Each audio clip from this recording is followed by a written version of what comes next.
मंगलम भगवान शंभो मंगलम वृषभध्वज मंगलम पार्वतीनाथ मंगलाय तनोहरि। हम सभी के जीवन में मंगल आए, इसी के साथ प्रभु की स्तुति करके इस वार्तालाप का आरंभ करते हैं। आपका प्रश्न है कि विशेष रूप से इसका जो सावन है, देखिए सावन जैसे कि आदरणीय नित्या जी ने बताया कि यहाँ पर भगवान भोलेनाथ की आराधना के लिए, लेकिन आप देखिए कि जैसे ही गुरु पूर्णिमा आरंभ, गुरु पूर्णिमा तिथि का अंत होता है आषाढ़ माह की, उसी के साथ भगवान विष्णु जो है शयन में जाते हैं और साथ ही साथ सृष्टि संचालन जो है विशेष रूप से शिव आधीनस्थ आ जाता है।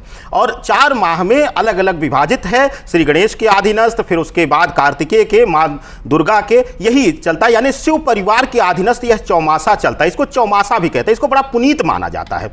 सावन माह जो है विशेष रूप से संयोग जो इसको कहा जाता, कहते हैं कि पूरे सावन धरा पर पृथ्वी पर शिववास होता है। सामान्यतः आप सब दर्शकों ने सुना होगा, जब किसी ब्राह्मण से विप्र से आप पूछते हैं कि रुद्राभिषेक कब कराया जाए, तो वह पंचांग देखते हैं, कहते हैं कि इस दिन जो है शिव का वास धरा पर है। अभिप्राय यह है कि अन्य समय में शिववास देखा जाता है शिव आराधना के लिए, लेकिन पूरे श्रावण कोई मुहूर्त नहीं, कोई संयोग नहीं। श्रावण माह अपने आप में महासंयोग है और महासंयोग युति लेकर आते हैं, क्योंकि इस समय गृहस्थ जीवन के लिए सबसे पुनीत समय है। जैसा कि आपने बताया कि विशेष रूप से मां भगवती ने, मां जगदम्बा ने शिव को पाने के लिए आराधना किया था, इसी प्रकार से हमारे गृहस्थ जीवन में, दैनिक जीवन में, मानव जीवन में लोग जो हैं वह सुयोग्य वर की इच्छा से यहां पर श्रावण में व्रत रखते हैं। कुछ लोग पूरे श्रावण मास का व्रत रखते हैं, कुछ लोग सोमवार का व्रत रखते हैं। तो यह जो श्रावण मास है, इसका जो महत्व आपने पूछा,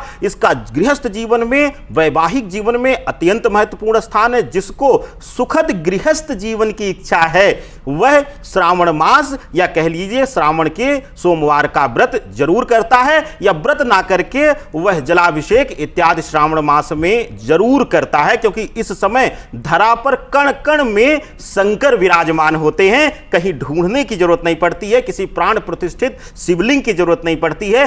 कहीं भी अगर आप भक्ति भाव से इस पूरे श्रावण मास में अगर शीश झुकाते हैं, वहां उस पत्थर पर जल अर्पित करते हैं, तो भोलेनाथ स्वयं उसको ग्रहण करके आपको जो है मनवांछित वर की प्राप्ति कराते हैं।